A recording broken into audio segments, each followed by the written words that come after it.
Hello everyone, it's Julie Hutchison here from Think, Be, Do Leadership on a lovely Wednesday morning.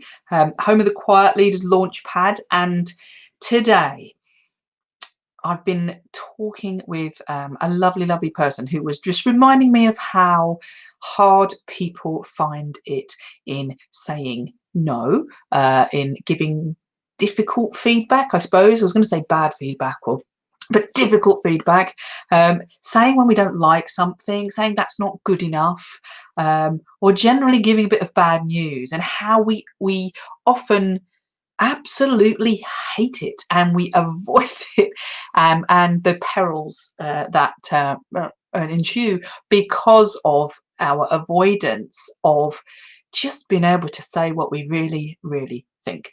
I don't know about you, but if you've ever been there, if you've ever not said the thing you wanted to say. I don't know if you've got somebody who was doing a job for you and you kind of just said, yeah, that's fine. And really what you meant was, oh my goodness, I'm going to have to do that again myself. Oh, that's not what I wanted at all. And yet you didn't say anything.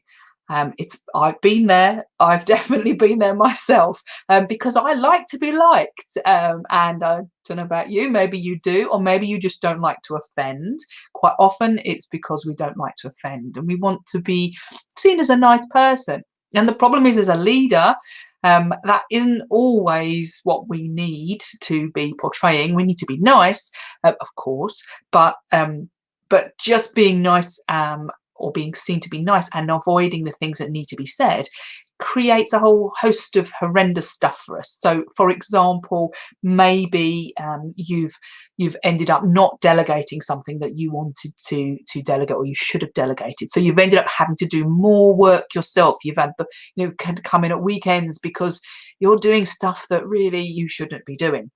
I had a wonderful chap who was an operations director that I was working with a little while ago, and he was coming in every single weekend doing work that he just didn't feel comfortable delegating to other people. He felt guilty. He felt that it was his problem. He didn't know how to say it. And then in the week, what he had, when I came to see him and looked at what he was doing, he had people knocking on his door every 5 minutes, asking him, what next? What next? What next? How do I do this? And these people just had no idea of how much pressure they were putting on him, and he had no idea that he could do something about this. So what we're finding is, when you can't say no, or you can't be honest, you don't change anything, you don't get anything different, because you're just not telling people what they need to hear to improve, or even to do more of what they're doing. If they're really good, sometimes we don't say that either. So being able to give really good, clear, honest and gentle feedback, yes. Sorry, that's my computer binging at me. I've also forgotten to turn my phone off, so if that rings, apologies. So if we can't give feedback in that way because we are nervous about upsetting somebody, or just avoiding that, it just feels uncomfortable, then we're going to get the poorest end of the performance, because we're just not dealing with what we should be dealing with. And if we then go ahead and then add to that, we don't delegate what we want to delegate, we don't say we would like somebody to do this, and we don't tell them how we want to do it just because we feel uncomfortable, then my goodness, as leaders, we're going to suffer. But the other thing is that, of course, the team suffers as well, because the impact of that, the effect of that, is that, let's imagine this, and maybe you've been there yourself. When somebody steps in and does something all the time, what's the first thing you do? Well, I know what I do. I get a bit annoyed, because I'm like, well, I can do that, I know how to do that, and I want to do it. So maybe I'm enthusiastic at the start, but then when somebody comes in, steps in and says, sorry, I'll do it, or I'll do that, or they just go ahead and do it, I start to say, well, if you're going to do it, I'm going to step back. So I start being the child in the relationship of like, well, I'm going to throw my teddies out the pram, because if you're going to step in and be the parent, then I'm going to step back. So sometimes this not wanting to offend people means that actually we still offend people, because we're undermining them. We're not giving them the opportunity to step up by asking them. We're also not giving them the opportunity to perform, because we don't tell them when they've done it wrong. So what that means is that your team, or your people within your team, are probably going to be thinking, oh, I wish they just let me get on with it, or I wish they just tell me what they want me to do. I'm stuck. I don't know what to do. And therefore, of course, that creates the inability to move forward. It creates apathy because they can't be bothered anymore, because they're like, well, it's not worth it. But generally, they're probably confused as well, because they don't know whether they're doing the right thing. And we all need to know whether we are or that we aren't doing the right thing. So our ability to do this delicately but assertively is really, really important. Really, really, really important. But what do you do about it?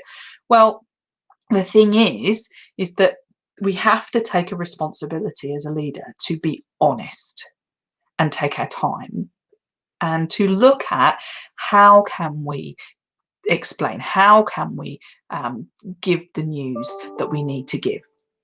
I'll give you another example, especially in this COVID environment now. I've been working with another wonderful team, but the leader of the team, naming no names, has downplayed the effect that COVID's had on the business, and has not told them about the cash flow, and has not told them of how important it really is that they really get their backsides in gear and take a step up.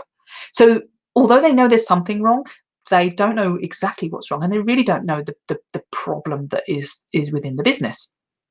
And because of that, they're in the dark. What is it? They fed like mushrooms, tread like mushrooms, fed on something, and kept in the dark. And so what that means is that none of them are actually really stepping up and helping the boss to take it to the next level and do what needs to be done to get them through this real big crisis. And so they're not getting the engagement that they want, but it's their fault because they're not talking about it. They're not saying, look, hold on, guys, this is really bad. I need you to pull together. Please come with me.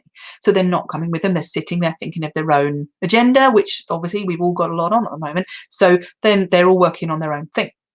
So the thing is, we need to find a way of how do I find the confidence to do that? Otherwise, it's busy and alone for such a long time. So let's have a think about that. Well, let's think about the thing when we don't like to give feedback. We don't like to say when it's not what we wanted to say. So the consequence is that people are just going to do more of it. And sometimes I think this is the thing we need to get in our heads as a leader, is that it's out of our comfort zone to say some things that perhaps we don't want to say.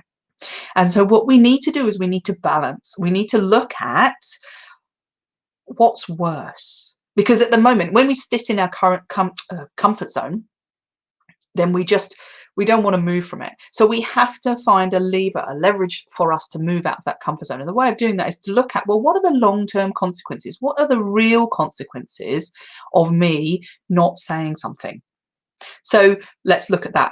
I'm not going to give feedback to I don't know, somebody that's come around to do some work on my house. Let's choose the plumber, for example, and the plumber leaves something and it drips, and I don't say anything, and then I feel bad because I don't want to pay him his money. Well, the consequence of that is that I'm going to feel bad, and he's going to wonder why I don't want to speak to him, and I might avoid him. And so what I need to do is to change my view of how can I actually think about this in a way of, well, what's wrong with staying in that position? Well, do I want to feel angry? Do I want to feel uncomfortable? Do I want to feel like I'm really annoyed at that person? No, I don't. So the long-term consequence, I'm going to stay angry and annoyed. I'm going to stay in this feeling of conflict and this feeling of stress because I can't get out of that situation. So I'm always going to be unhappy with that work. I'm always going to be upset. So I need to remind myself of the bigger picture of what are the consequences, the bigger consequences to not saying something. Okay, so first of all, so that changes my mindset into I want to say something. There's a benefit to doing it. So then flip that around. What is the benefit? If I deal with this now, then I'm going to get what I want. And either, for example, my plumber's going to go because it's not going to change, or I'm going to get some change. So how we then go ahead and do that is by really being honest with that person and being able to sit down and say, look, I really value what you're doing, but I need this to be correct.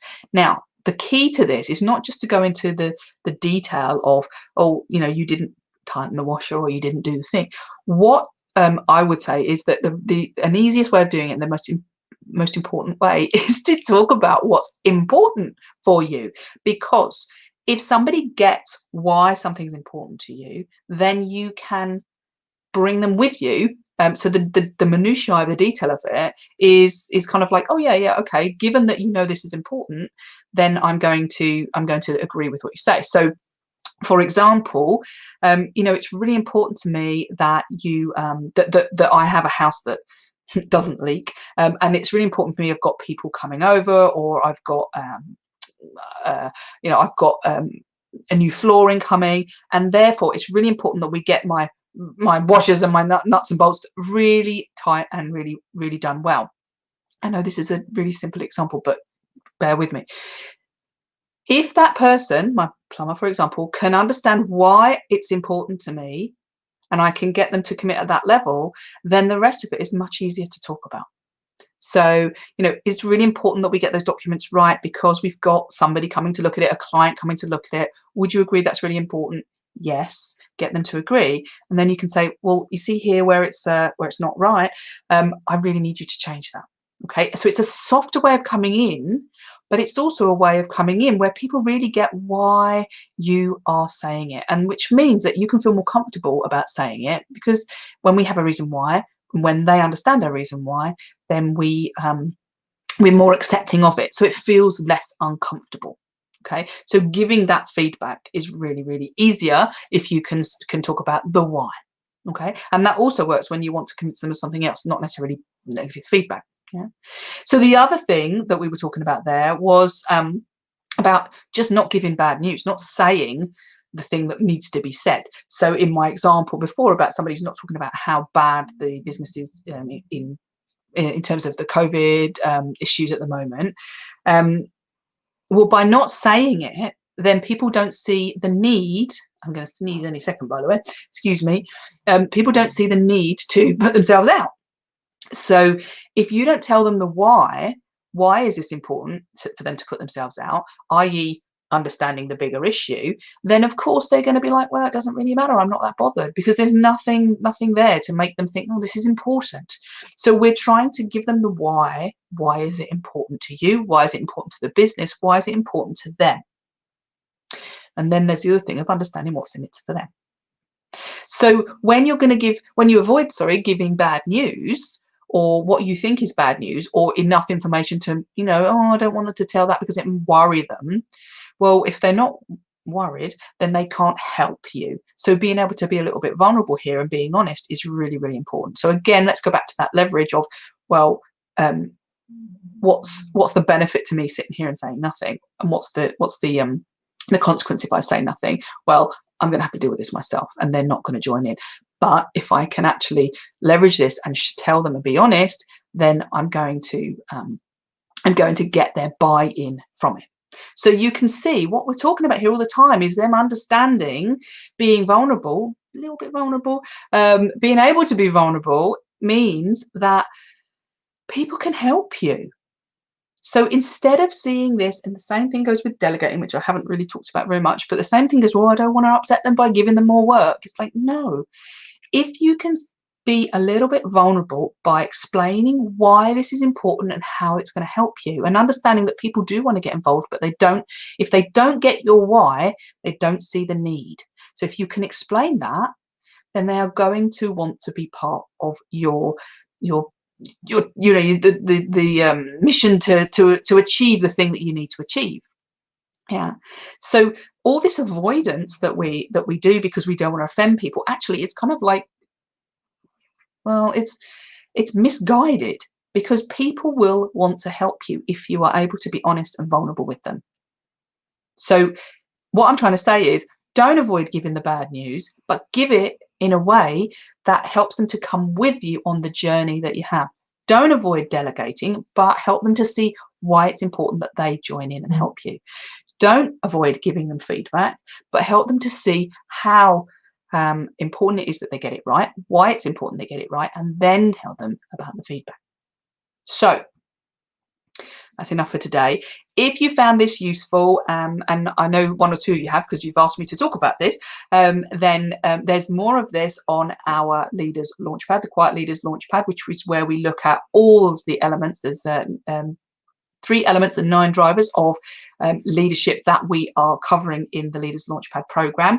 Then please come and join us on the 7th of October, 5 p.m. for the Rise of the Quiet Leader, where we're going to talk about those elements and how you can become more confident in this kind of thing, but also in other elements of leadership. Please come along. I will pop the link in the thing below, in the comments below. But you can find it on my page as well on LinkedIn. And so please come along and join in the conversation, because it will be some training, but it will also be an open conversation. It's a masterclass on it. I want you to talk to me. So please do. You are very welcome, and welcome to share as well. So have a wonderful day, and I will see you on the next live. Take care.